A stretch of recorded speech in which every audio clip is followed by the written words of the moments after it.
is going to be by Doug. Let me set Doug up. And Doug's going to go over the hows and whys to do of group projects.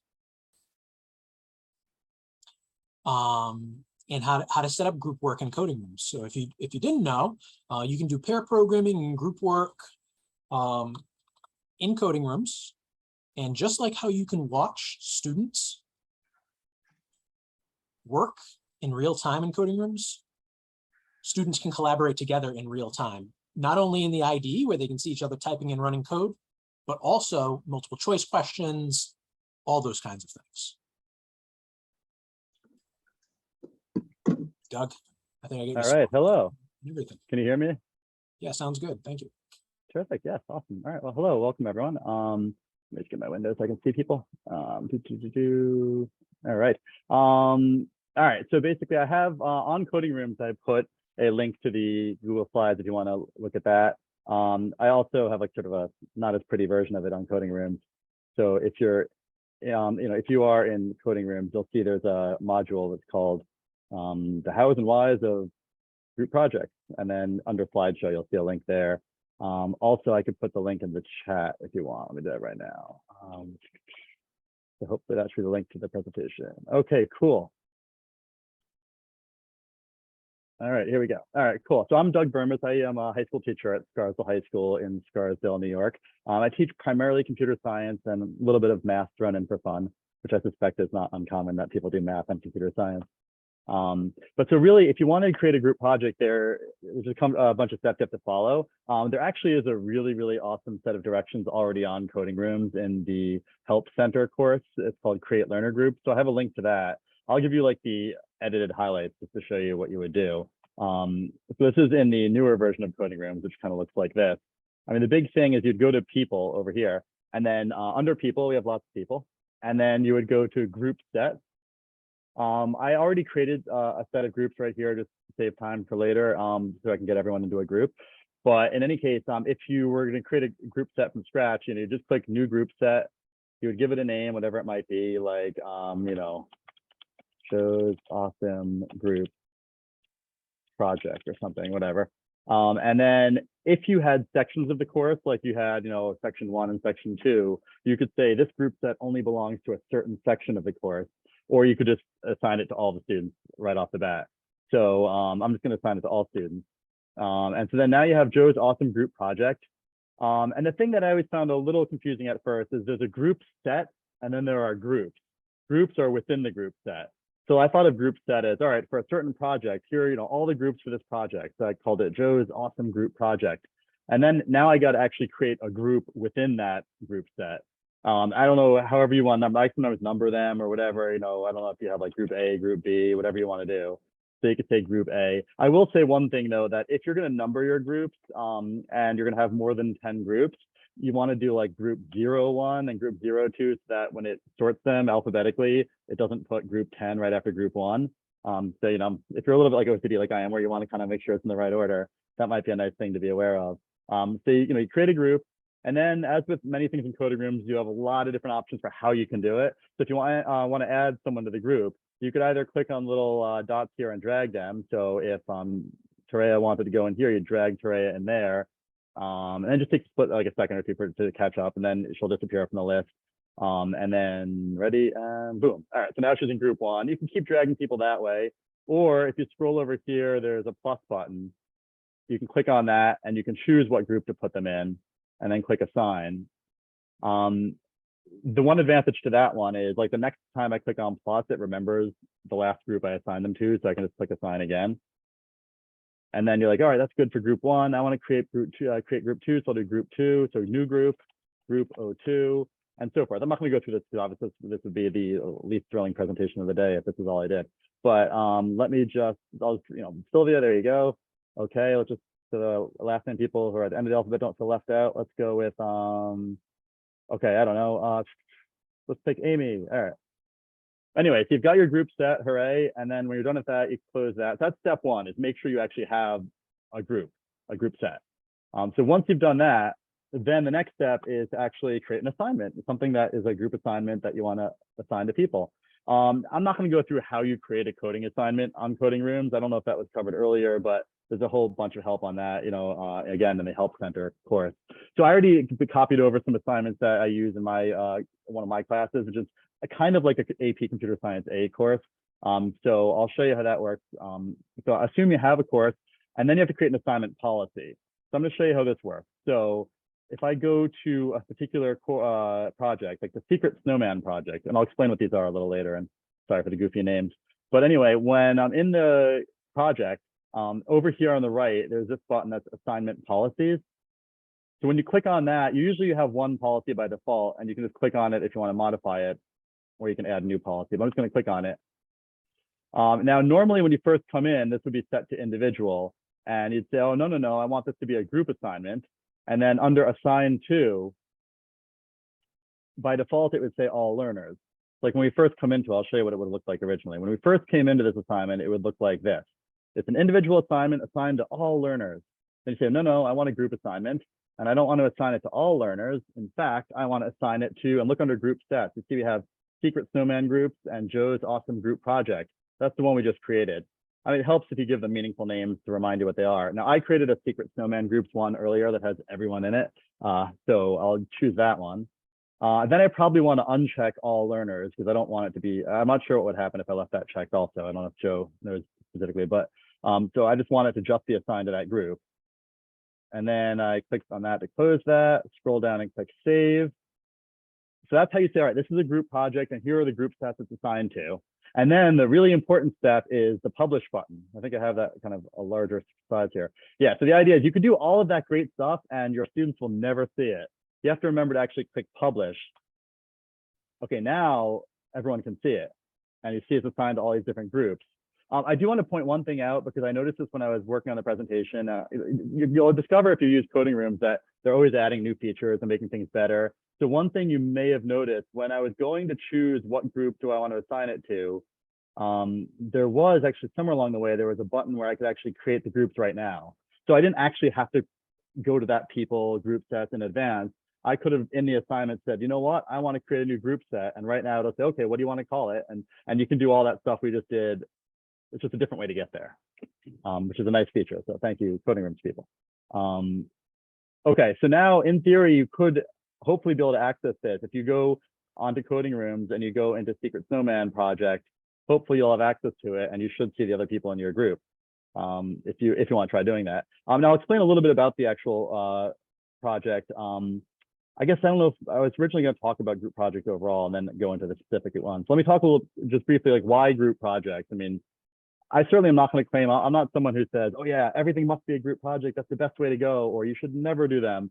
I think if you have some project it works well, some projects it doesn't. I think there is a session that either is happening or has happened about pair programming. So you may have already talked about that and learned about that. That can be very beneficial to both students. And related to that, the idea that students can learn from and teach each other. And I should be looking at the questions. Sorry, again. All right, so I'll come back to this in a second. And because often you'll find you have students of different ability levels. Some have a lot of, or even just experience levels, really. Some have a lot of experience programming, some don't. And if they're paired together, they can really help each other and learn from each other. And also, which I'll come back to with one of the specific examples, if it's a more complicated project and you have a group, you can divide up the work. That, you know what, you're going to be responsible for all the graphic stuff, and you're going to be responsible for like the brains of the game or whatever it is.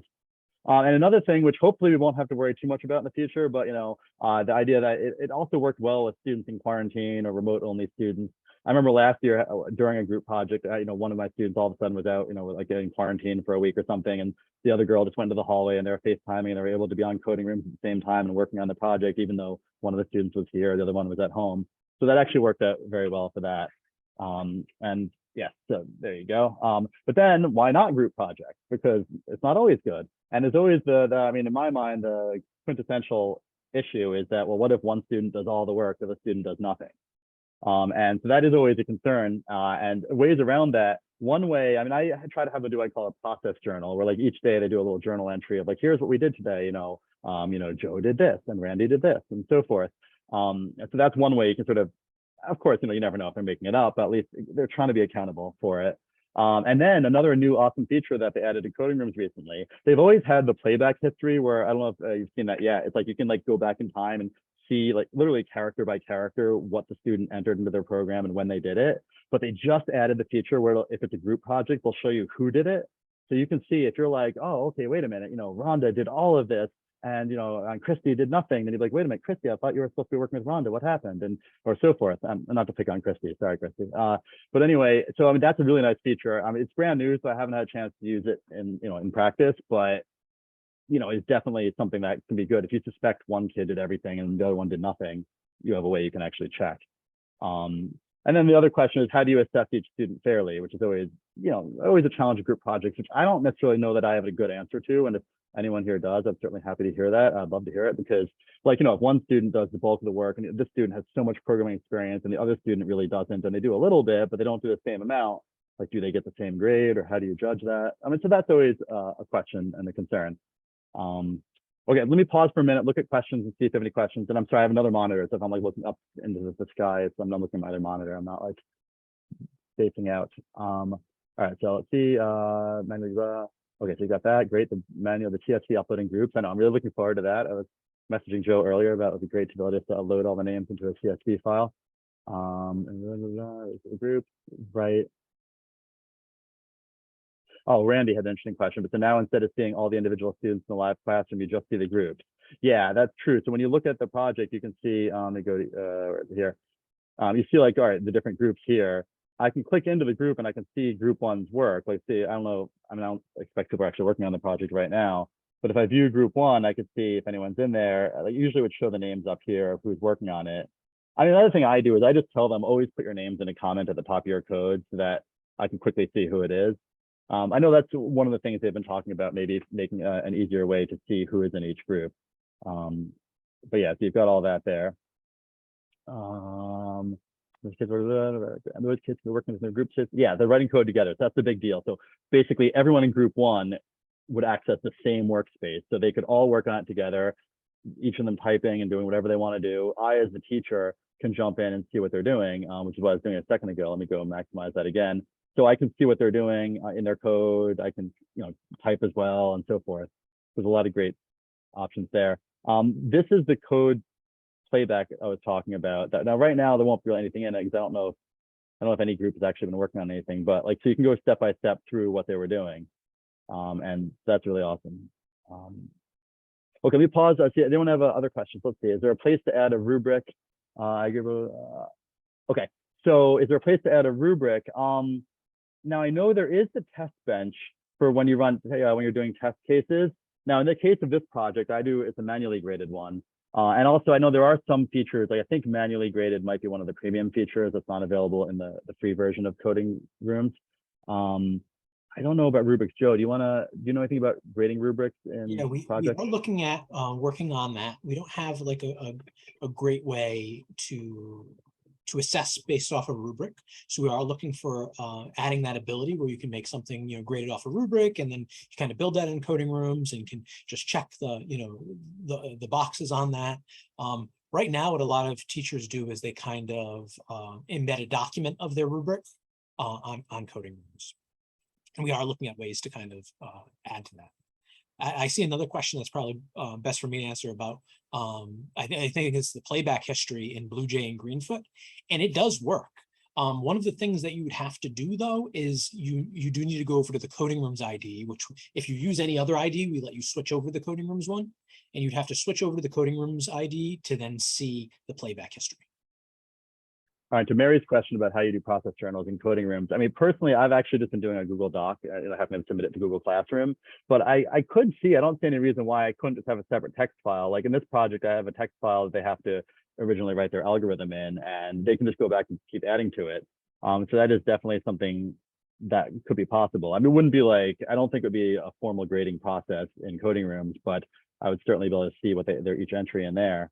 Up until now, I've been doing it with a Google Doc, but it is an interesting idea. I wonder if I can do it in Coding Rooms. Yeah, another thing we're looking to do, Doug, if you want to make the actual interactive lesson area a little larger, we are looking to make the short answer block more powerful so that you can do things like that. So if Doug, you just want to throw any random spot, maybe at the bottom. Okay, yeah, So sure. add a block and then Short answer. So short answer block. yeah, we are looking to make this more powerful for you if you use that kind of thing for students to type responses. And hopefully in the future, some ways for you to have a commenting system on that.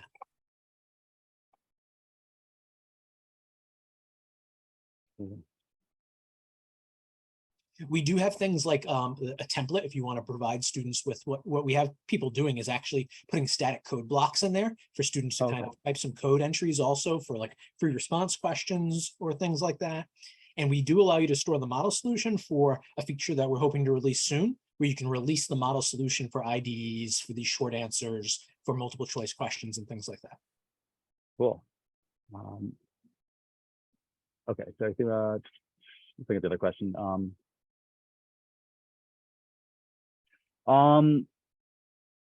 The rubrics, the question is, would I make the rubric for student feedback grading or just present it so the kids are clear about the assignment? I use the rubric also for assessment, but I do think one thing I need to work on myself personally is come up with better rubrics because I'm very much a math teacher. So when I first do rubrics, I'm thinking, all right, this is 3 points, this is 4 points, this is 2 points, but it doesn't always work really well for some projects because there's always that question like, what if the student who struggles a lot comes up with a very basic assignment that does meet all the requirements versus a student who's been coding since they were 1 does the same exact assignment that for them probably took them 30 seconds, whereas for the other student, it took them 2 weeks. If you go just by points, they get the same grade. And that's always been a question I've had. I don't know that seems necessarily fair, but I also don't know how to account for that properly. But I just want to show, before we run out of time, do lots of other questions. I just want to show you just the 3 examples I have of the project I've done group projects with in my class. One of them is a secret snowman project, which essentially is, it's a holiday themed project. So the idea is, it's like the politically correct version of Secret Santa, Secret Snowman. But anyway, so the idea is, if you've never done a Secret Santa type thing where you get assigned to buy a gift for someone and they get assigned to buy a gift for someone, but like no one really knows who's buying gifts for each other. It's like you don't know who bought a gift for you. They don't know that you bought a gift for them and so forth. So the idea, I thought, wouldn't it be great if they could write a program that, given a text file with a list of names, they would make these Secret Santa pairings or these Secret Snowman pairings, but it has to be different each time. It's not like every time you run it, it shouldn't be the same set of pairings. But I said, all right, but there's some little fun challenges here because, like, say, and I think I use just because in the old days I was more of a Simpsons fan. I use some Simpsons examples. So I have, let's go to the IDE if I could find it. There it is. So where's my names it takes? So I use as the default examples. I have Homer, Marge, Lisa, and Bart, just because with 4 examples, it's easy to demonstrate. But I say, like, all right, listen, so like, Homer might be assigned to buy a gift for Marge. That doesn't mean that Marge has to then buy a gift for Homer, but it doesn't mean that it can never happen. Like, so it should be possible that Homer buys a gift for Marge and Marge buys a gift for Homer, but it should also not be required to be the case. But then I said, you got to think about something, because what happens if you've assigned 3 out of the 4 people to who they're going to buy a gift for? Let's say the only person left that you haven't assigned to buy a gift is Bart. And let's say the only person left who hasn't been assigned to receive a gift is also Bart. Well, now you've got a problem because Bart can't buy a gift for himself. That's one of the rules. So you got to think about how are you going to handle that. And so over the years, I sort of got to a point where I now make them write out the algorithm in words before they start coding. Like, all right, how are you going to approach this? And how are you going to avoid that problem? What are you going to do? And they have to work together and come up with an algorithm, and then they run it by me. And if it looks like okay, then I say, all right, okay, now you can code it. If not, I say, well, go back and think about this. How are you going to do this? I find it, as many of you probably have discovered that, if you think about it in advance, sometimes it helps you to actually, organize what you're going to do, and instead of just starting to code right away. And so I've done that assignment. I like that assignment because it's fun, it's holiday themed. And that worked out well. Where'd it go? Secret Snowman. And it actually does tie together a couple of topics they've learned by that point, because reading input from a text file, that's something that's not required for the AP exam. And we've gone over it in class, but I don't really hold them to it strictly. I kind of give them, here's kind of the code you can do that will read something from a text file. We did one class example. Remember that example? Okay, go back to look at that. You can use that for this project. And then they probably need to store the names in an array or probably an array list and learn how do they randomize data. They have to work with loops and things like that. And I try as best as possible to have them stick to the methods that we've learned about, like not using like the shuffle method of a collection or something like that. But anyway, so the big challenge is, how do they make sure that their pairings will always follow the rules? They won't always be the same. No one buys a gift for themselves. They're not always symmetric, but they could be sometimes. And so I find it's a good group project is they can talk to each other about it. It's not just thinking about it in isolation. They might not know what to do. Someone else says, oh, what about this? And so that's been something that I like for that. Another project I do is Inheritance Lab 3. And actually, let me just, you guys can't see that on Coding Rooms yet.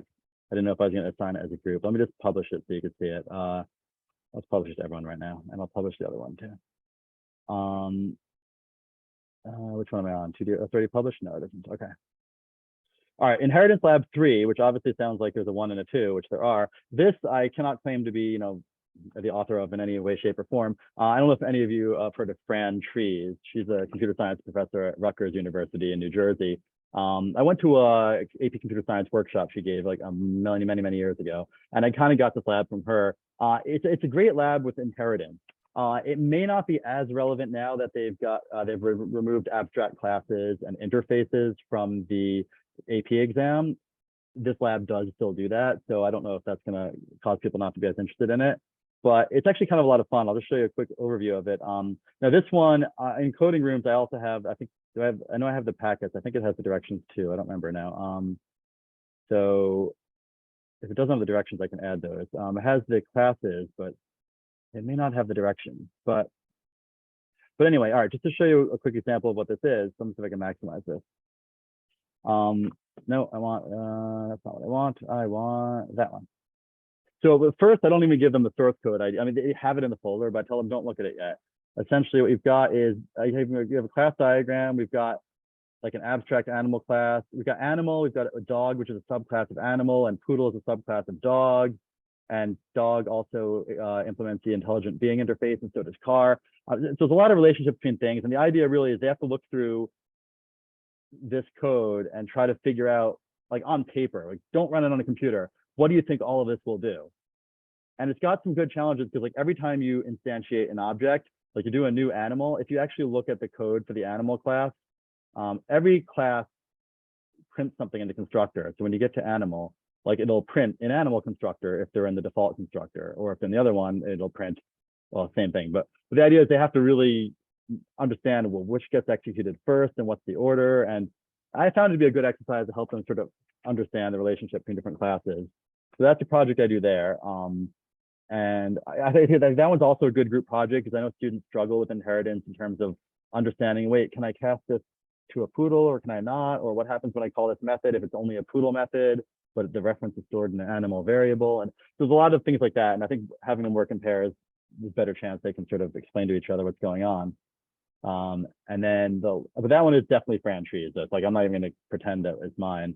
And I think it even says on the top, I've got like a long time ago. When did I get this from Fran? It's like July 2002, 2002. I got it from Fran. I think I modified it in 2005. So kind of old, almost old enough to drive. Maybe it is already. All right.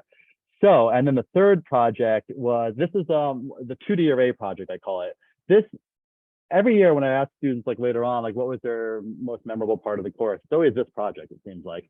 It's basically a really open-ended project. Pretty much I just say, do something interesting with two-dimensional arrays. Like that's pretty much the project. I say you have to have a couple of classes, you have to have a main method that runs it and all that. But pretty much beyond that, there's not much else you have, in terms of requirements. And so it's great because a lot of kids, as you imagine, would go towards games. But I even tell them, you know what, this is an opportunity if you want to learn about how to do graphics programming in Java. We're not covering it in the course, but I know some of the more motivated students who have experience, like they're looking for something challenging. Great, go do that. And then that actually makes it really great for a group project because you'll have two students working together, and one of them will take care of the graphic stuff. The other one will take care of all the behind the scenes and the controller stuff. And so that really has been a beneficial project. This is probably the project though where I was saying I really struggle the most with the student who does a project that's the bare minimum. It meets all the requirements, but nothing beyond that, versus a student who makes this unbelievable like platformer game that they're just worlds apart, but they technically both meet all the requirements. Like, do they get the same grade? And so that's been an interesting question. But yeah, this has been a fun project. Like, students really get a lot out of it, and they really seem to enjoy it. I did add some rules over time. Like, for example, I have to approve your project idea because sometimes they have a great idea, but in the amount of time they're going to have to work on it, they're never going to get it done. Also, I told them, listen, I don't want to grade 25 tic-tac-toes, and that gets boring after a while. So I usually only let like 2 groups do the same project in each class, just so it's not like 25 tic-tac-toes. Okay, so I think that's probably a lot of talking for me. I don't know if there's anything else. No, I think that's it pretty much. So at this point, any questions you have, thoughts, anything, or if I went way too fast and you have no idea what I was talking about, let me know. Let me go back to, oh yeah, cool. So let's see. Yeah, thank you, Doug. All the resources seem to be published. Any questions Yeah. for Doug? Why he likes to do, group certain ones as group assignments, how to set up group assignments in coding rooms, anything at all. We do have a couple more minutes before the next presentation.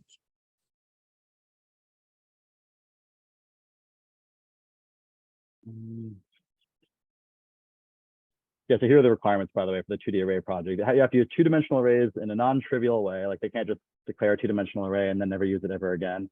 It has to be interactive somehow. Either they use a scanner class so they can get keyboard input, or if it's a graphics application, they have to have at least 3 classes. So there's some interaction there. They have to have the main method. And I'm kind of a little annoying about like having clearly written grammatically correct Java doc comments, which, by the way, I guess, oh, how do we resolve intra-group disputes? I mean, sometimes it comes up and then two people say, you know what, we don't want to work together anymore. I want to go do my project on my own. And that's usually fine, as long as, other than that, it surprisingly hasn't come up so much. All it's due to come up is either they don't want to work with that person anymore, or they want to do something different and the other person doesn't. So then they just go their separate ways and do different projects. I would say through my experience, and then, seeing people talk about groups a lot, Doug, that seems to be, the big problem is, so do you let students just work on their own if they don't feel like working in a group? Do you? Yeah, I'm sorry. I do let them work on their own. It's an option to work with someone else. I encourage it, but they're not required to. But I do say, the one thing I say is you have to work with someone in your own section of the class, because they might have a friend in my other section of that class, but because we're going to be spending class time on it, it's not very helpful if your partner's not in class with you. So.